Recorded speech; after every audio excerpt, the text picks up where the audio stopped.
As you can see, we have a very extensive and impressive topology set up for this series. But don't worry, in this first part we will keep things very simple. We will start with a simplified version to ensure everyone can follow along easily. In the upcoming videos, we will dive deeper into our lab and explore more complex scenarios step by step. So whether you are new to SD-WAN or looking to deepen your knowledge, you will find valuable insight here. I'm excited to have Naveed with me today. We are recording this together to give you the best possible learning experience. Now let's dive into the details of our topology and discuss why we have designed in this way. In this scenario, our controllers are located in the data center and they are protected by our firewall. You will notice that we have only one DMZ in our setup. This design choice reflects a common challenge in real-world environments. Often, it's not feasible for customers to make extensive change to their firewalls or security zones, or even if they agree, it can take a considerable amount of time to get the necessary approvals. By using a single DMZ, we are demonstrating how to be flexible and adapt to these constraints. Now let's power on the lab and start configuring our controllers. We will begin by assigning IP addresses to our controllers. We are placing all three controllers within a single site ID. Our imaginary customer has many restrictions due to their compliance requirements, which means they can't make significant changes, like adding any new DMZ or changing any IP address range. This setup helps us adapt to those constraints. We will also onboard two CH nodes to the controllers. This step is important to ensure they are all operational and working fine. Okay, if you are ready, I will ask Naveed to start onboarding process. Naveed, let's go. Ehsan, thank you so much for the nice introduction and explanation. Okay, let's start configuring the controllers first. We are powering on the cManager, Catalyst Manager. The old name is vManage. And then we are powering on the second controller, Catalyst Controller, or the old name vSmart. And finally, we have the vBound with the new name of Catalyst Validator. It takes some time for the controllers to come up. Meanwhile, we can check the DMZ switch.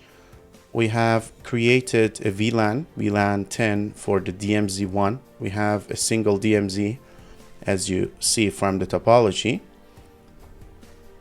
And Ethernet 1.1 is trunk towards the firewall. It will allow us to create more VLANs later on when we continue with different scenarios, and all the other ports connecting us to the controllers and data center 1 devices are part of VLAN 10. We will wait for the Catalyst Manager. This is the first time we are powering it on from scratch. We will show you quickly how to onboard the controllers and initially configure them. For the vSmart or Catalyst controller, the same case. At the moment, we are running a version 29.4.1 for the vManage, and for the other controllers, it is 29.4. This is the suggested version at the moment from Cisco.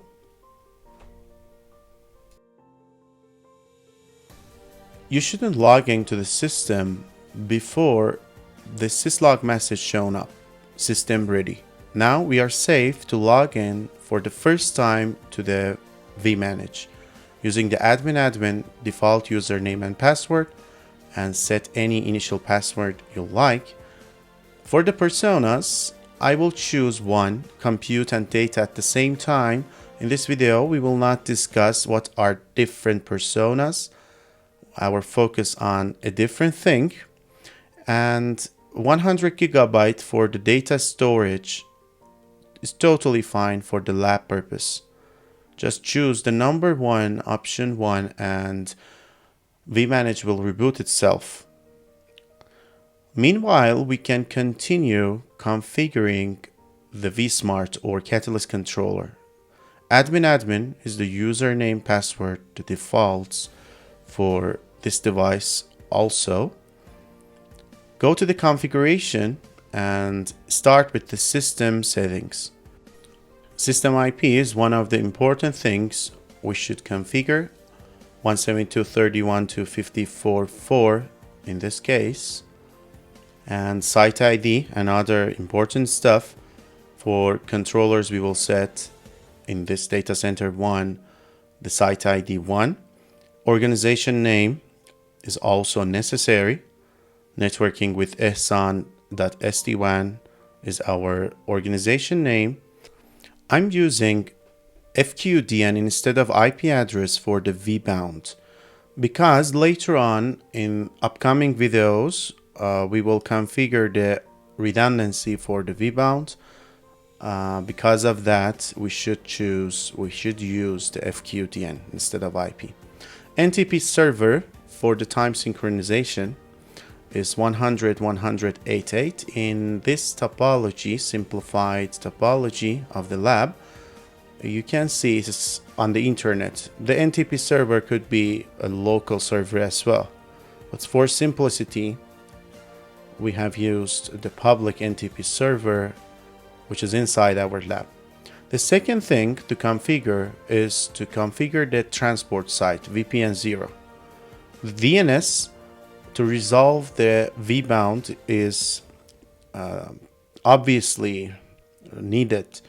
Our DNS server is the same device as NTP 100.100.8.8, and finally a static default route towards the firewall.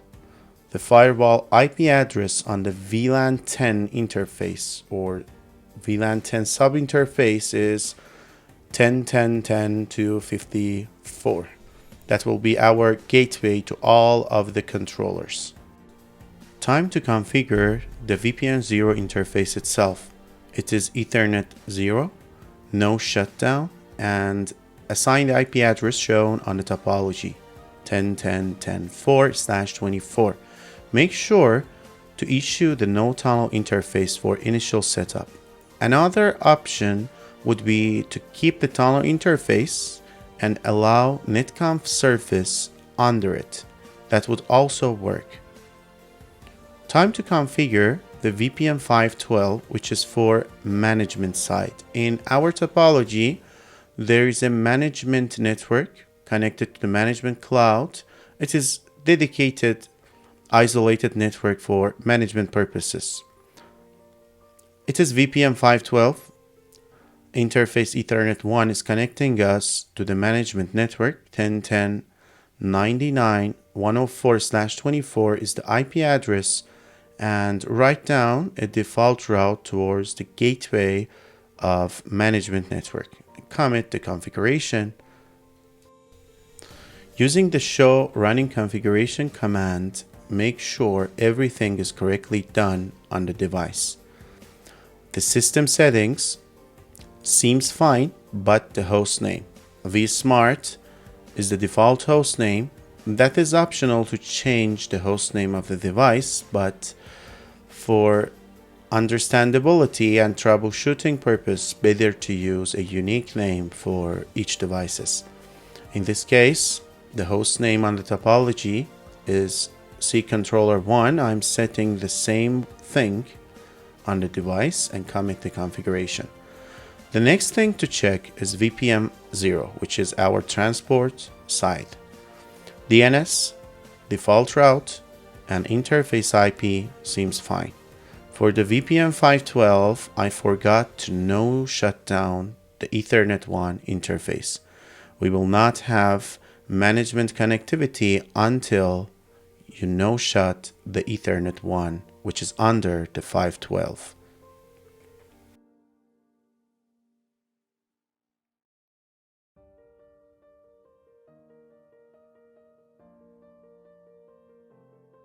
Using the show interface command, we can find out the interface is administratively down. Go to the conft VPN 512 interface Ethernet 1, and no shut. Finally, commit to config, and we are ready to continue. Now the ping towards the gateway of management network would be fine. By now, vManage should be ready. We will log in and follow the exact same steps that we had done for the vSmart controller.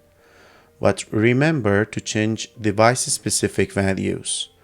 I will not explain this part, and let's fast forward the video.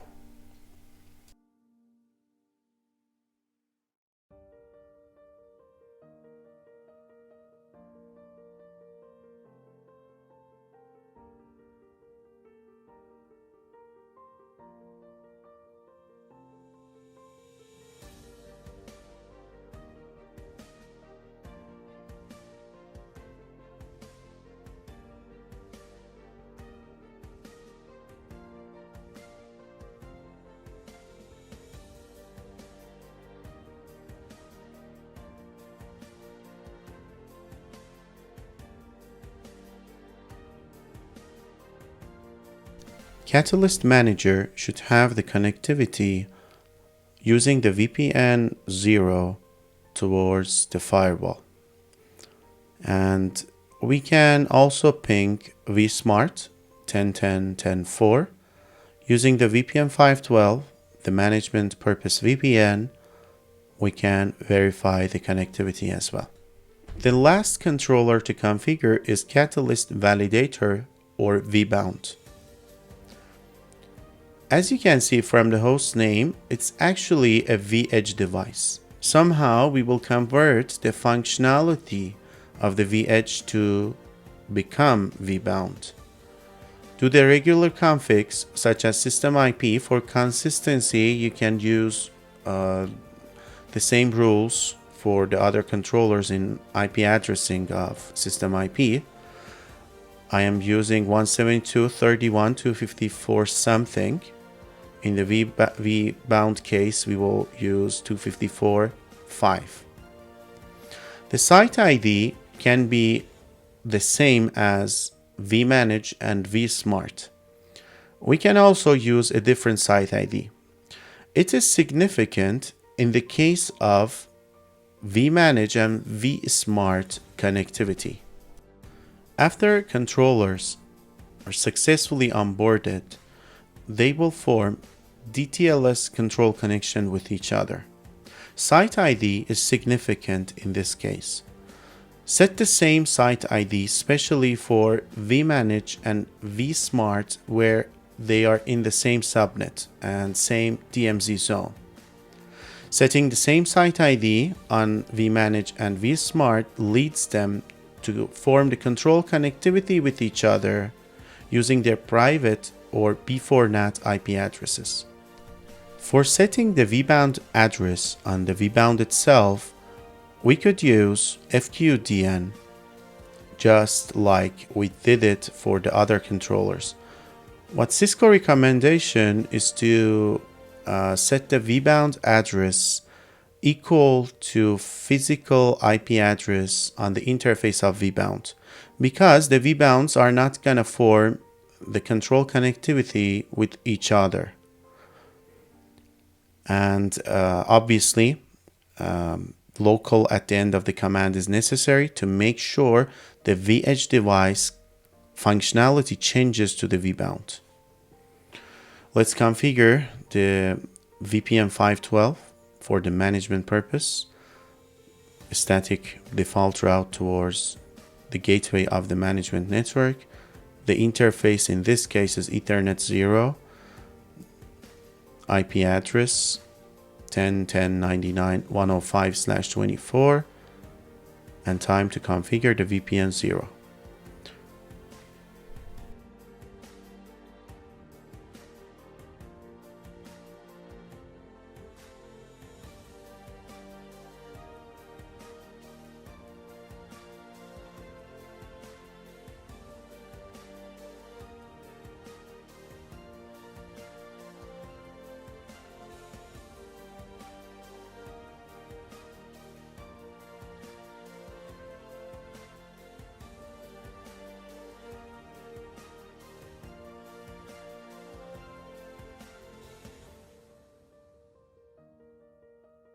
Now it is time to import the enterprise certificates. This DNS NTP server in the topology is also certificate authority. In the production environment, it is not recommended to use a public certificate authority whenever you want to sign the certificate using enterprise certificate server. As you can see, Active Directory Certificate Services, which is a Microsoft service, is installed, and this is our root certificate authorities certificate. This should be installed on the controllers.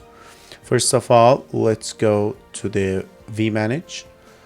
The web GUI of the vManage is accessible through the HTTPS 10.10.99.101. Use the admin and your password to log in to the vManage.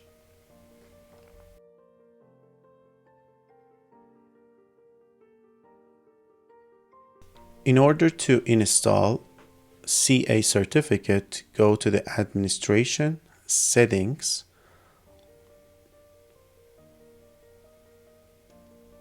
and Controller Certificate Authorization from the Cisco should be changed to Enterprise Root CA, and paste the content of CA certificate which you had copied before here. Import and save.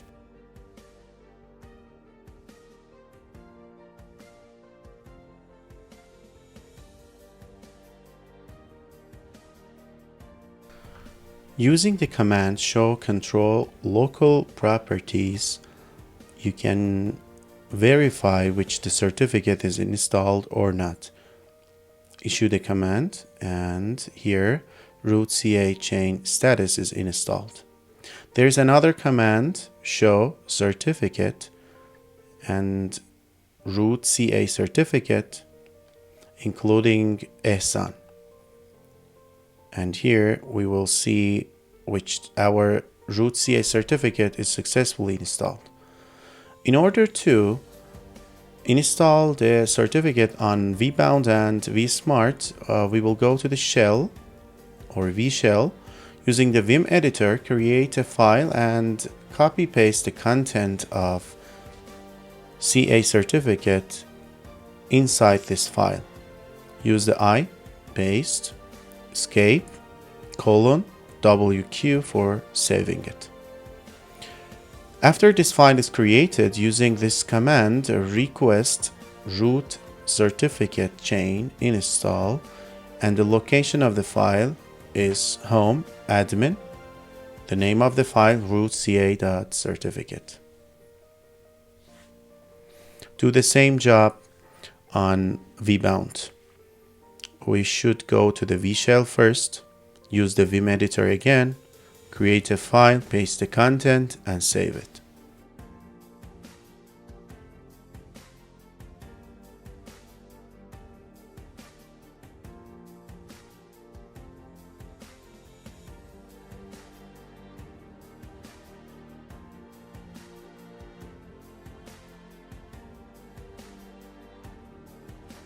There is a need to define organization name and vBound on the web GUI of vManage.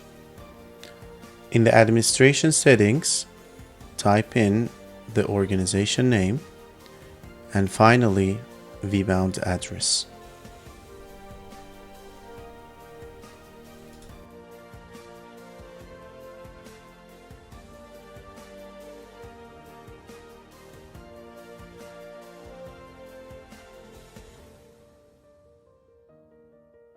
The next step is to add vSmart and vBound into vManage. Go to the Configuration, Devices. In the Controller section, click on Add Controller and select one of the controllers. As an example, vBound, entering IP address and the admin username password.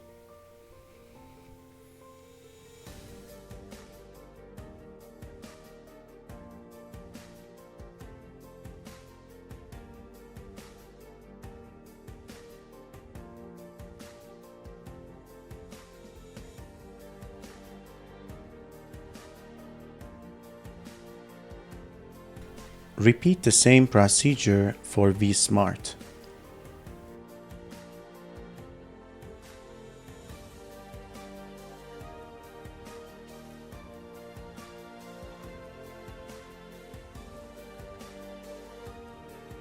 I'm unchecking Generate Certificate Signing Request checkbox for now.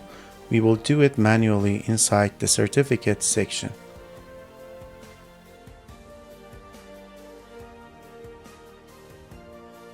After adding all the controllers into vManage, we should generate the CSR and sign them using Certificate Authority.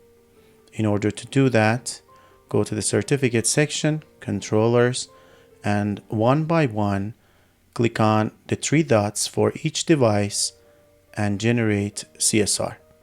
Copy this, and it will be signed by the Certificate Authority. At the moment, we are using Microsoft CA Server.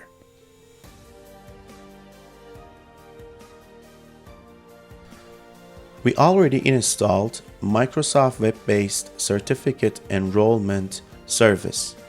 In order to log into it, 127.0.0.1/certserv is the address. Log in using your administrator account, and we can request the certificate there. Click on Request the Certificate, Advanced Certificate Requests, then paste the content of CSR, change the template to Web Server. Submit and download base64 encoded signed certificate. I'm renaming the certificate to vManage Signed. Later on, we will install the content of this certificate to vManage. Repeat the same procedure for vBound controller. Again, generate CSR, copy the content of CSR, bring it to the Microsoft Certificate Server. One more time, request the certificate, advanced, paste, Web Server, and submit.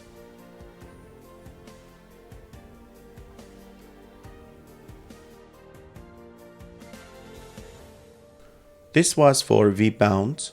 One more controller is left. We will repeat the same thing for vSmart.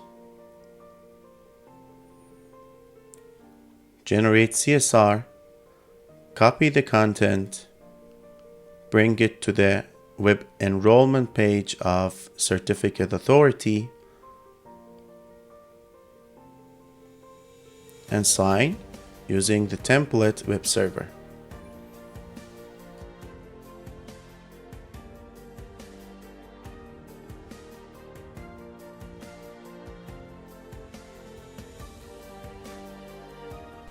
At the moment, there are 3 controllers in Data Center 1 site, and for all the controllers, certificates are signed.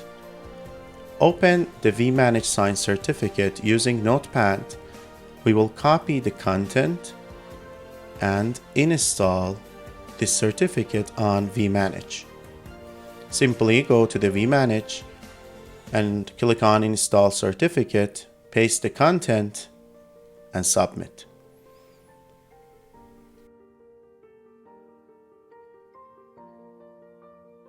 I'm expecting a successful certificate installation. Okay, that was successful. Time to install the second certificate for second controller.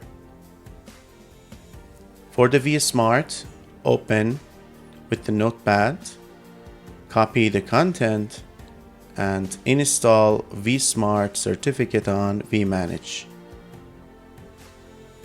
Under the controller section, install certificate, paste the content, and install.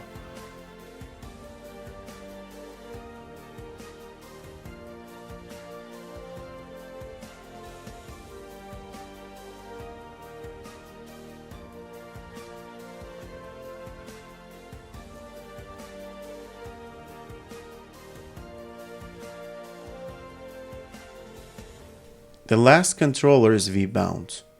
We are exactly doing the same procedure again.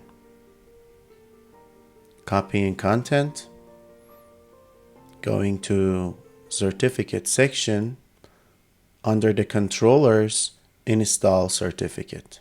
Unfortunately, there is no batch installation at the moment provided by the vManage.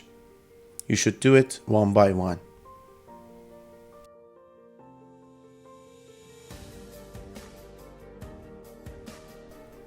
Okay, all three certificate installation are done. As you can see, everything looks fine. After signing and installing all the certificates, we are not expecting for the control connections to be formed and devices come online. The DTLS is not possible at the moment. The first reason is tunnel interface is not enabled under the VPN 0 physical interfaces of devices. Go to the VPN 0 and the device interface, enable the tunnel interface and set the color. Ehsan, can you provide us a brief explanation of coloring concept in SD-WAN? Yes, Navid, for sure. Color is an abstraction used to identify individual WAN transport. Colors are keywords, not just labels. Color dictates the use of private IP vs public IP for tunnel establishment when there is NAT present. For example, if two ends have a private color, then private IP address used for DTLS or IPsec. Or if endpoints has public color, public IP is used for DTLS or IPsec. And the example for public colors are like 3G, LTE, Biz Internet, public Internet, and the colors like blue, green, red, gold, silver, and bronze. And private colors, Metro Ethernet, MPLS, and private 126, 1, 2, 3, 4, 5, 6. Okay, let's jump back to the configuration, Navid. Thank you so much for the nice explanation. I'm setting Business Internet color under the vManage tunnel interface. We will repeat the same thing for vSmart.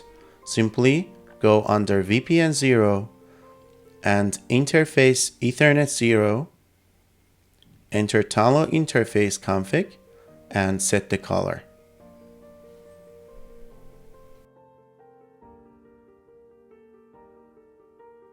The last controller to configure the tunnel interface on is vBound. We are configuring the coloring just like Ehsan mentioned in the explanation of coloring concept. The vBound color is always public. We will just configure the encapsulation type under the tunnel interface. All the colors, including private ones, are shown under tunnel interface of vBound. If you want to, you can choose any public color. As you can see, encapsulation is required. We are setting IPsec and finally commit the configuration.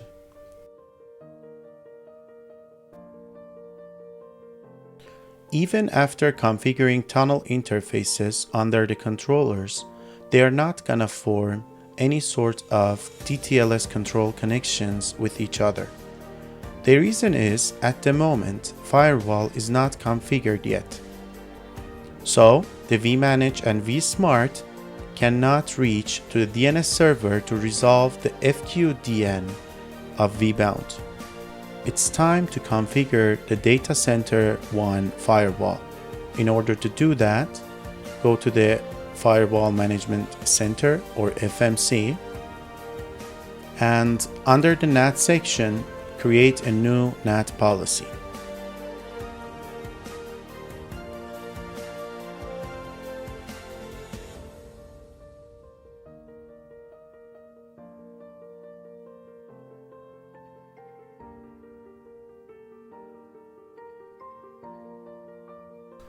According to the Ehsan's explanation, I'm going to create a two-way manual static NAT rule between vManage and vBound.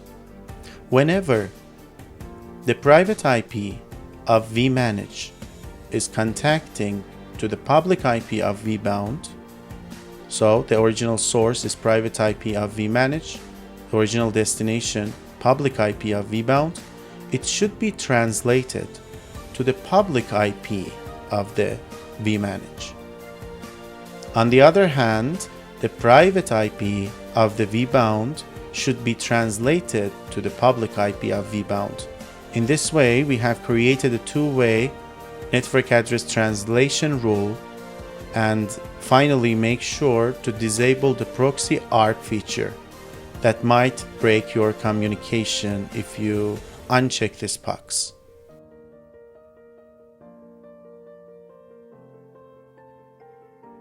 The same thing applies for vSmart and vBound communication. Make a copy of the current rule, paste it below, and simply edit the rule. Instead of vManage private IP, type in the private IP of vSmart. In the translated source side, you can enter the vSmart public IP. There is no need for a rule between vManage and vSmart. They will form the control connection with each other using the private IPs because they are in the same site. They have both site ID 1. With these two rules, DMZ to DMZ communications are provided. Now time to create another rule to allow the internet-placed edge devices communicate from the internet into the DMZ. In the original source part, we are selecting any IP version 4. We don't care which IP address they are originating the packet. We don't even want to translate it. As you can see, the translated source is empty, but they are trying to contact to the vManage public IP address. The firewall should translate it to the private IP address of vManage. That is how the SD-WAN edge devices on the internet can communicate with the vManage. That's a bidirectional rule, and there is no need for proxy ARP again. Create the same rule for other controllers. For the vManage, we have done that. This time, instead of vManage, let's select the vBound. Whenever the edge device outside or in the internet wants to communicate with the public IP of vBound, we want to translate it to the private IP. The same thing should be done for the vSmart as well.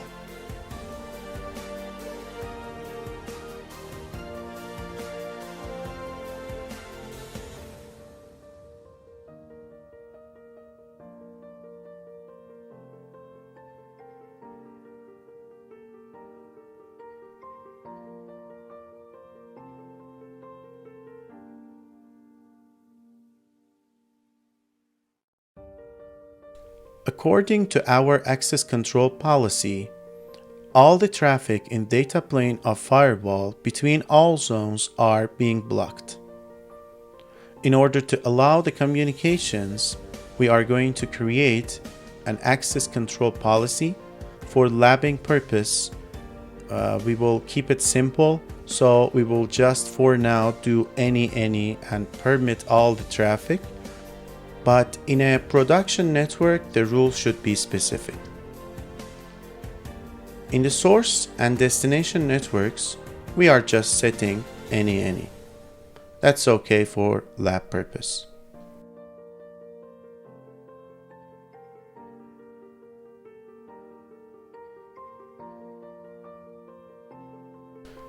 For seeing the logs in FMC, we can check log at beginning of connections checkbox and save the configuration.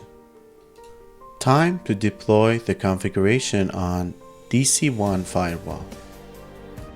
After the deployment is done, we are expecting to see control connections which are DTLS based come up and being formed between the controllers.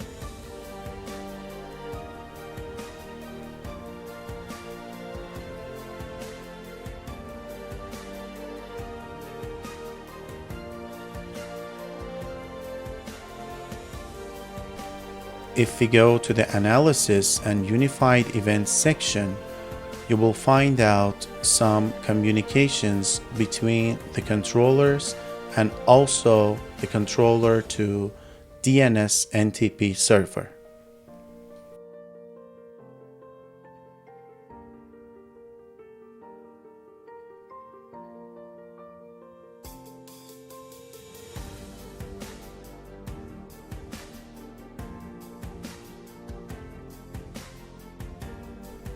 Let's jump into the vManage and check the connectivity. Under the Devices Controller section, the Site ID and System IP for the controllers are shown on vManage. That means the DTLS connectivity is successful. We can verify the orchestrator or vBound connectivity to the other controllers using the Show Orchestrator Connections command under Catalyst Validator CLI. As you can see, the public IPs and private IPs are seen by the vBound. Let's go to the Site A CH1 and try onboarding this device. This is residing on the internet and we want to check to see if it can be onboarded to the SD-WAN fabric and communicate with the controllers. The iOS XE operating system on C8000V device will boot in autonomous mode. This is the legacy iOS we have been working for many years. We need to change the device mode from autonomous to controller. In order to do that, in the privilege exec mode, enter controller mode enable command and device will reboot, come up in a new mode which is controller or SD-WAN.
In the iOS XE controller or SD-WAN mode, there is no configuration terminal because the management plane is taken out from the device and the responsibility function now is on vManage. But there is config transaction to allow you do the basic configuration on the CH device.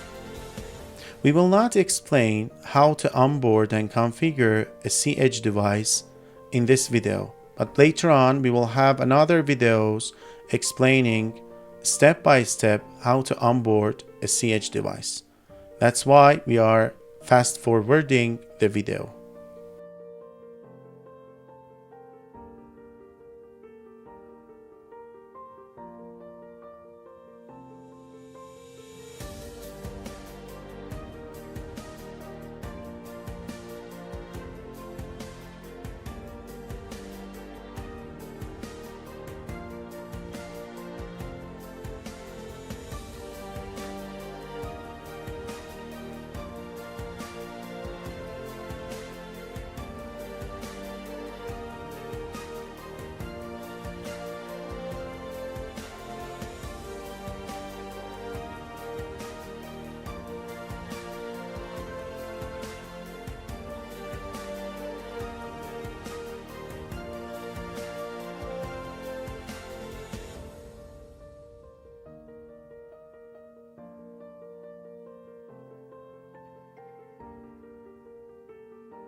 After the onboarding procedure is done on the CH device, using show SD-WAN control connections command, we can verify the control connectivity from this device to the vBound, vManage, and vSmart. Initially, the device will contact to the vBound. The vBound will authenticate the device, then will allow the device, if it meets the requirements, into the fabric. It's a temporary connection, and obviously the Catalyst Validator or vBound is an orchestrator. It will provide the necessary IP addresses of vManage and vSmart to the edge device. As you can see from the output, vBound connectivity was successful and device successfully connected to the vManage. It's a DTLS connection by default, and 164.111 is the vManage public IP address. It's provided to the device thanks to vBound. Finally, the device will form control connection to the vSmart, and it will form the overlay control plane protocol, which is OMP peering.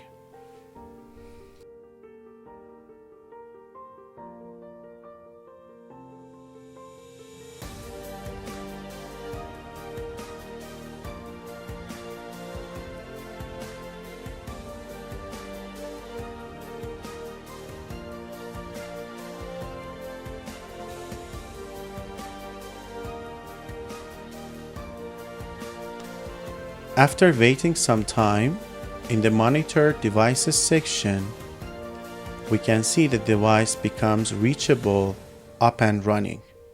At the moment, the device is reachable and there is no vSmart control connectivity yet. Finally, it will form it, just takes some time. Now, the vSmart control connectivity is also formed.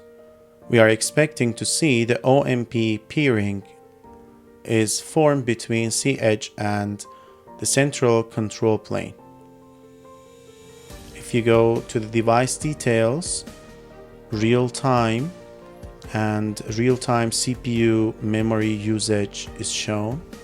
That means our control connectivity is working fine. Now we have some tools under the monitor and troubleshooting section. There is no data plane connectivity established yet. The reason is there is no IPsec tunnel formed between this device and other edge device. At the moment we have only a single edge device, and obviously we are not expecting to see any sort of IPsec.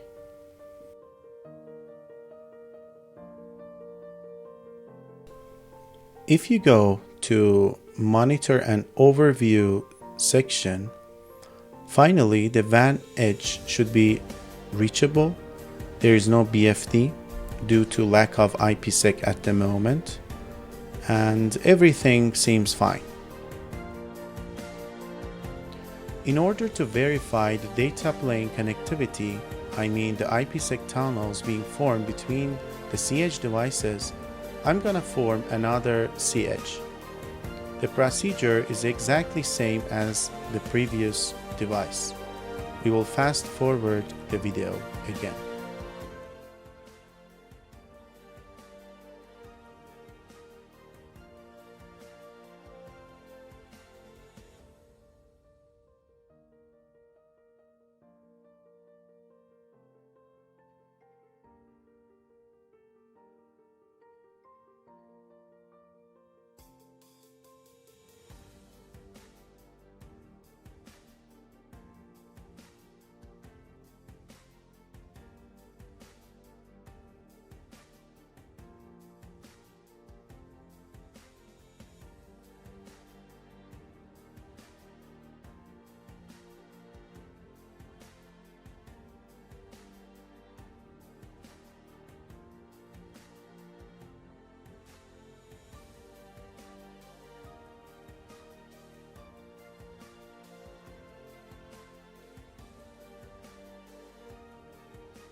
Finally, the control connectivities have been formed and the OMP peering is established between CH device and vSmart. Using the Show SD-WAN IPsec inbound or outbound connections, we can verify the IPsec tunnels being formed between the CH devices. On the vManage, by going to the Monitor and Overview section, the number of WAN edges has changed to 2. We have Site A CH1 and Site D CH1. There is a vSmart control connection, and as you can see, the BFD is also 1. Show SD-WAN BFD sessions will show you the BFDs formed between C edges in the overlay. The BFD is happening on top of the IPsec tunnel.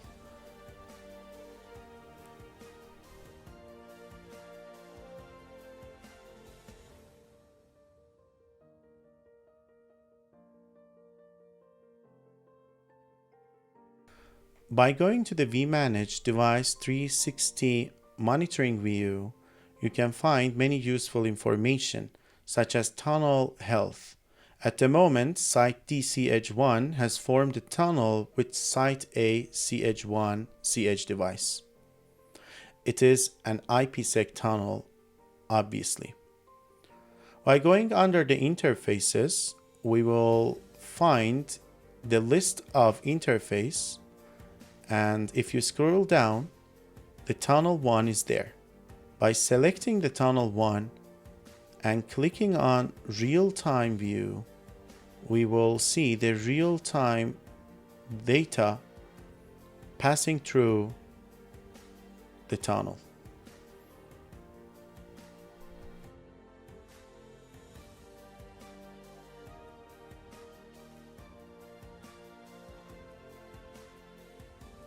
This time, by going to troubleshooting section and control connections live view, you can find useful information about this device control connections at the moment. This device has formed control connection to vManage and vSmart.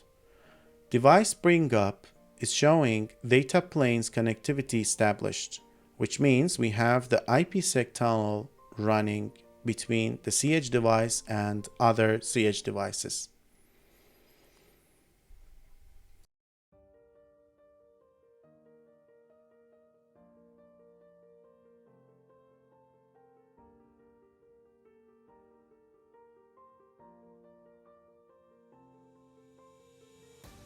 There are some useful tools such as ping and traceroute in the troubleshooting section. At the moment, we want to just check the underlay connectivity on the device, simply by issuing an ICMP ping packet towards 100.100.88.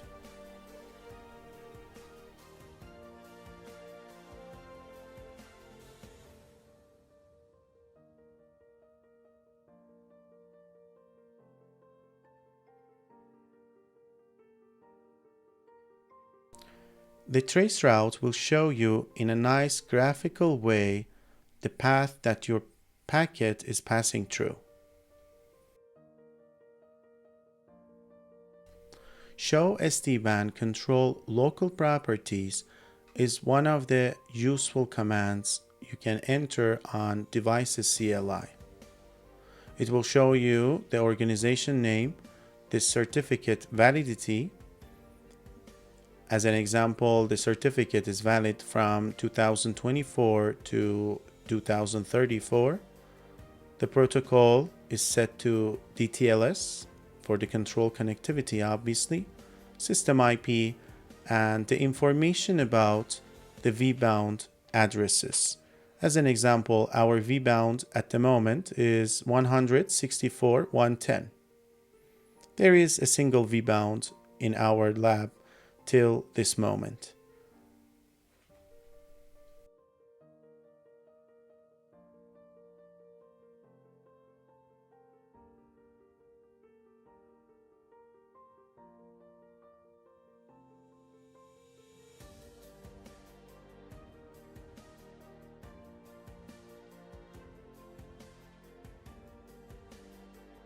Let's check the orchestrator connections on the vBound one more time. And some connectivities to vManage, vSmart, and transient connectivities to the vEdge devices. On the controller or vSmart, we will check the OMP peerings. We are expecting to see 2 OMP peers on vSmart. There are 2 cEdge devices at the moment onboarded to the fabric, and these are the details of each of them. Okay, that's all. I'm done with the lab. Ehsan, I believe you have a question for subscribers. Yes, I have, Navid. By the way, thank you for demonstrating the onboarding process. Your insight and expertise are great and invaluable. Now that we have brought you up the lab and onboarded our cEdge nodes, let's take a step back and look at the whole setup. In this lab, we had one DMZ on your firewall and all the controllers were in same site ID. We showed you how to configure NAT on your firewall and how to bring up the fabric and onboard cEdges. In the upcoming videos, we will cover some of the most important topics, especially design topics and real-life challenges, including HA, vManage clustering, and many other critical topics. We will also complete the whole topology, ensuring you gain a comprehensive understanding of SD-WAN deployment. Now, I have a question for you. When we observe the vBound control connection, we often see more than one connection to vManage or to vSmart. What do you think? It's very important design topic because of port assignment in the SD-WAN fabric and also when you want to deploy your firewall. So look at the picture behind me. You see from the vBound, we have different and many connections to vManage or to vSmart. So why is that the case? Please leave your answers in the comment section. And the fun thing is I will be drawing from the correct answer on Sunday, May 26 at noon Eastern Time. One lucky winner will receive 2 days of free access to this entire lab along with the free mentoring. So good luck. And once again, thank you for watching.